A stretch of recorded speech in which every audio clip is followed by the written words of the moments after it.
Hi, everyone. Welcome back to our show where we discuss all things autism and more. Today we have more of a, I'm curious, ladies. So we're going to discuss autism in the media.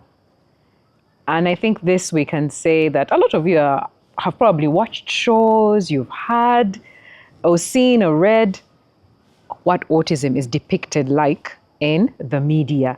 So our discussion today is going to focus around that. How is autism portrayed in the media?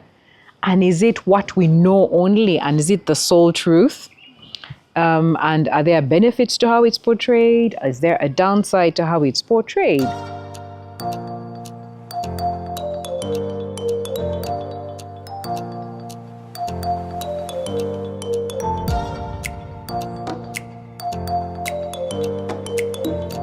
So I'd like us to get into that. What would you say was your first experience of witnessing autism in the media?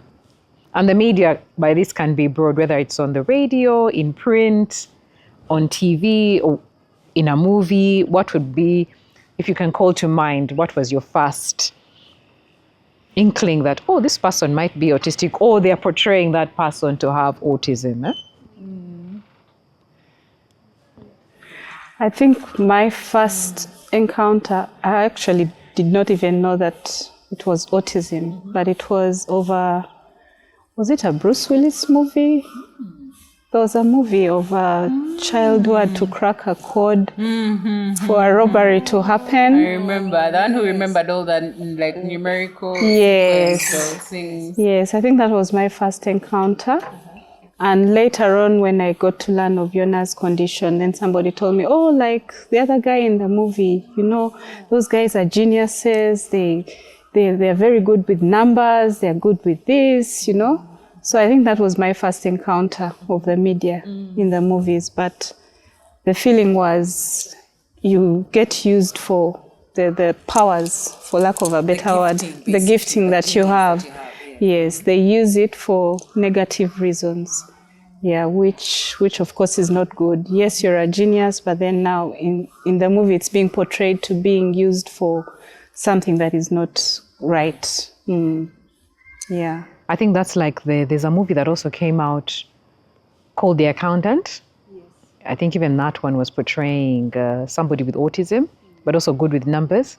But the environment under which they grew up was not necessarily the best. And he used his gifting for the wrong things because he got very skilled in self-defense. I suppose the father was coming from a good place, but in a way it wasn't like the best thing. And Patricia, any memory, anything comes to mind? Wow.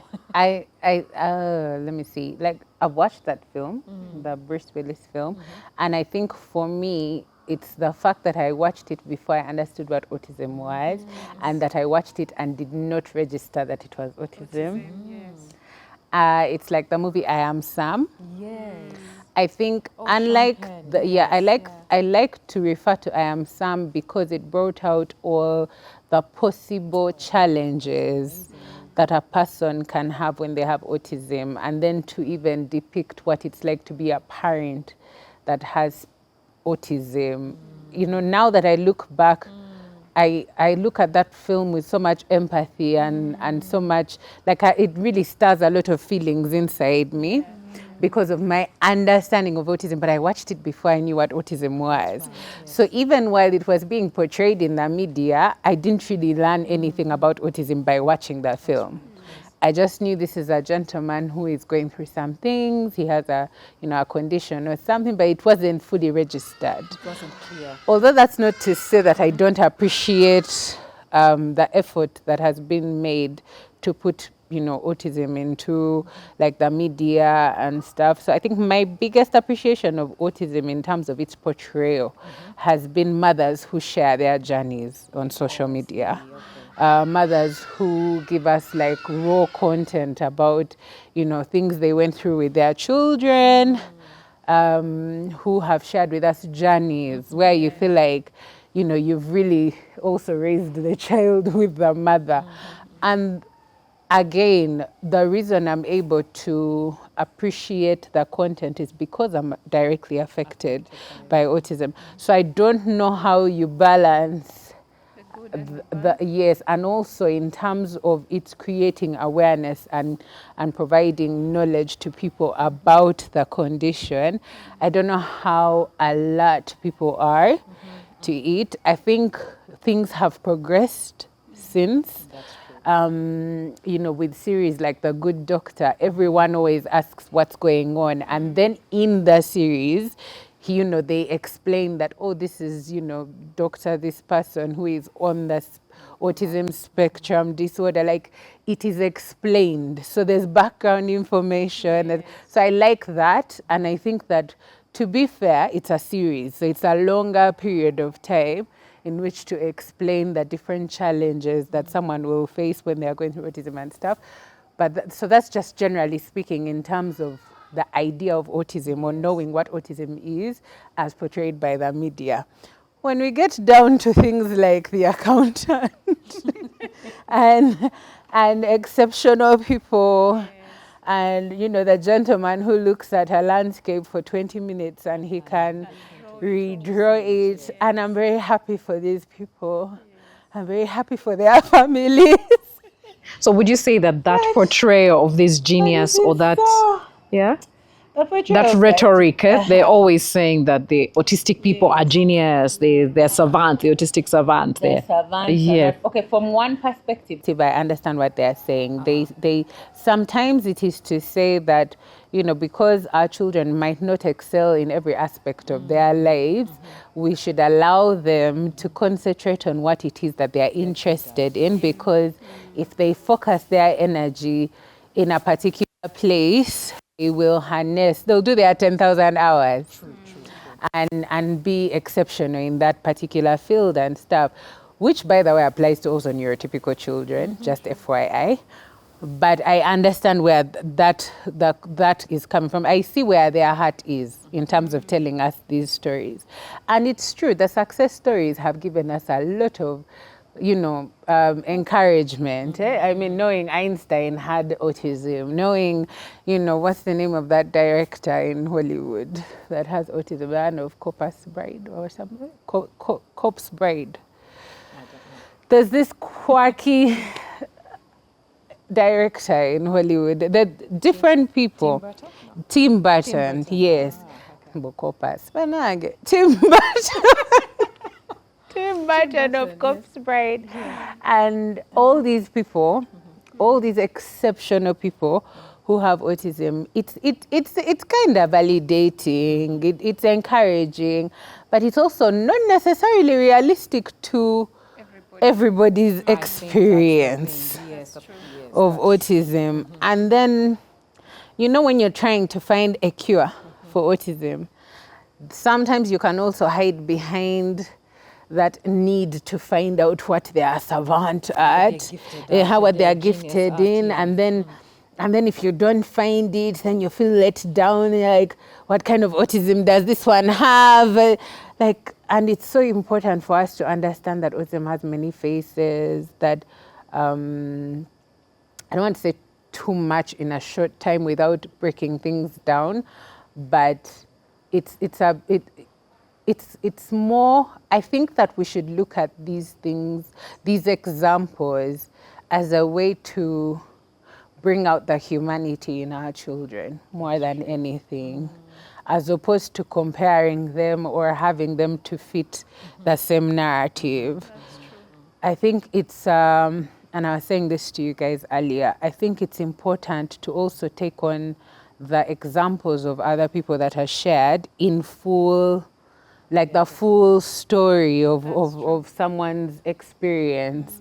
You will find that some of these people, well, it's usually two, but often both. Either they've come from very privileged backgrounds where their parents or their societies or their backgrounds had the resources that they needed to equip them and help them harness certain things, or the reverse. Some of them it's abusive, like with the accountant. You know, you have an extremist for a parent who drums certain life skills into you. And I say this without judgment, because I actually, as a parent of a child who has autism, I actually understand the accountant's dad. I know where he was coming from. He was protecting his son. He didn't want his son to be ridiculed. He was an army man. He didn't want his son to be ridiculed. Spoiler alert for those who haven't watched that film. But like, he didn't want his son to be ridiculed. He wanted his son to be self-sufficient. He didn't want his son, he wanted all good things as a man, as a macho man for his son, you know. He was coming from a really good place, but it was really borderline abusive, you know, the loud music, the really rough martial arts training, and that's not to say that good things come easily, or that, you know, children shouldn't go through suffering in order to learn perseverance and resilience. But it was just a bit, it was a bit extreme. So I guess also we have to ask ourselves the questions as parents of children who are in the spectrum. Are we willing to pay that price? Am I willing to drill martial arts into my child just so he can be, no one can mess with him? Am I willing to overload his senses to a point where he can't even live without overload? Like, you know, like, it's... You tip it the other way. It's a delicate balance. But I like the fact that there's a lot of different examples in the media, be it social media, be it these PR campaigns that are done during the awareness month. I appreciate that people are getting more aware of the condition, and that people, whether they mean it or not, are more accepting and are inclusive of people with autism. And I think, considering where we've come from, there's a lot to be said about how far we've come. And regardless of whether it's negative or positive, at least something has been done. You can't discount the fact that at least some steps have been taken to put this condition out there and make it known to people. What I believe, with media comes good and bad. So we have to pick out the good and make good of it, and then take out the bad. So we as parents, I think it is our responsibility to sieve and know this is what will be good for my child and this won't be good for my child. But even us as parents, let's also not get taken up by what we see in the media. Because you might think, because this one is savant or this one excelled in music and then what is happening to my son or my child? And then you get discouraged. Everybody has their potential, just like even typical children. Everyone has their potential. There are those who will excel, there are those who won't. And their strengths may lie in different areas. But that notwithstanding, we shouldn't limit our children either. We should give them the opportunity to explore. Test and see what it is that they are capable of doing. You never know how far that will take you. But it doesn't mean that all of them will end up in what we see on media. Yeah, you let them maybe set their own path, but give them the opportunity to learn, and don't sit back. Yes, give them the opportunity to learn, give them the opportunity to explore and find out and discover who they are. Yeah. I think that's true. We should expose them, and I think it goes back to what we've said on several of our episodes, that we should expose the children, the teens, the young adults to as many different environments as possible for us to find out where their interests are, what their capabilities are, what their strengths are, and their capacity to work or live certain lives. Otherwise, I think then we deny them the ability, whether to be a genius or even just to integrate in society. It's very, very good. I wanted to also point out another thing when we talk about autism portrayal in the media. Have you noticed or noted that for the most part, the autistic person is portrayed as being male and white, Caucasian. Not that I mean anything by it. There are hardly any other kinds of autistic people indicated. So I don't know whether that goes back to our cultures, whether we don't see it, or whether we deny it. It's not accepted enough for us yet to portray in our media. It's hardly talked about. Maybe last year there was the portrayal of, not in a movie, but the news that came up, was it last year? Of the young lad who became an Oxford, was it a university professor? And he was black, yes? So that was really nice to see a different kind of... There was also the one who won the America's Got Talent. Was he Chinese? The one who sang so well. The blind. Yes, so I think it's the Asian boy. So I think these communities have sort of been quiet about these things, and I find that also interesting that there are hardly any women who are portrayed, and yet girls as well are affected by autism, even though they mask and can go undetected for a while. I think the one famous story is the Temple Grandin story, which was made into a movie that's really close to reality. And I think it's a story that talks about the struggle and persistence of the mother to support her child and advocate for her in different spaces until she found, and even a teacher who took an interest in her and took her through and all that. It talks about her social awkwardness in different spaces. Yes, that portrayal. And I think it's important. Why are we talking about autism in the media? Because sometimes for someone, it might be the most accessible thing for them that they'll find where autism is. And these are some of the spaces, whether it's in the series, The Good Doctor, watch the Temple Grandin movie, the Bruce Willis. And The first thing someone is going to do who has never heard about autism is probably Google it, or maybe go to TikTok and ask about it. So it's the media is the first point of reference for somebody who's looking for information about autism. It's not always obvious or easy for people to approach other people who are either in the space of autism or people who have children with autism. You don't really know how to be vulnerable with somebody until you've sort of unpacked a few things for yourself, where you get to the point where you're like, okay, now I want to meet her mom, or I want to talk to someone. You first go to, and I think it's also how society generally has evolved.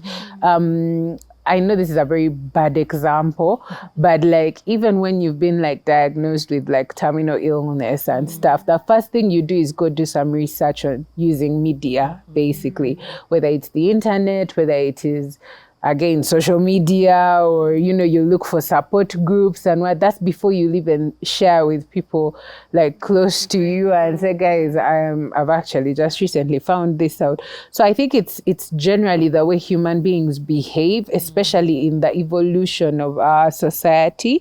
I think that as we've evolved, people are more inclined to look for solutions in that pattern or in that manner. So media is a very, very big element towards how people perceive what things are. We should take it on ourselves take that as an opportunity for us now to bring out more of the positive media, and also showcase many of our children in our setting, because we are seeing most of these in the Hollywood movies. And what about the movies in Uganda, for example? They should give our children that opportunity to be there. You remember the fashion show that we participated in? I like that they had brought in autism as, inclusion for that. And I think we should encourage more and more of that within our own setting. Yes, so that people can see what it is, what it looks like for us, I think. I think our society has to be, and that's one of the purposes of the channel, to be more accepting of the condition, more inclusive as well, yes? So the fashion runway was good. I think doing walks, even when we have these runs, because I was seeing October was Down Syndrome Month, and April is Autism Awareness Month. And in all these, we do activities that involve I think if we can bring them to these events as well and highlight it and draw the support for it, it changes the way they are portrayed in the media, I think. But even the media houses, are they willing to do that? And now that's the thing. And I was about to say, I challenge us as a people that if let's say Irene puts herself forward and says, let me be the one to champion a movie that is centered around a person with autism, that or a family that's affected by autism in Uganda, like a Ugandan movie, will we also rally support? And because you cannot blame commercial media houses and stuff for not backing something that they don't think is necessarily going to be profitable. So, and this is to go back to what you were saying about how it's being portrayed mostly as the white slash Caucasian male.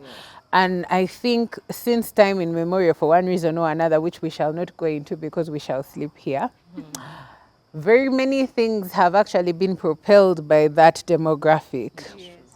For one reason or another, whether it's privilege, whether it is just courage and boldness, whatever you might call the reason behind that, it is how, and I'm not even saying that it has things should be, no, I don't think so. I'm just saying that that is a pattern that we have seen before, even in other aspects of life.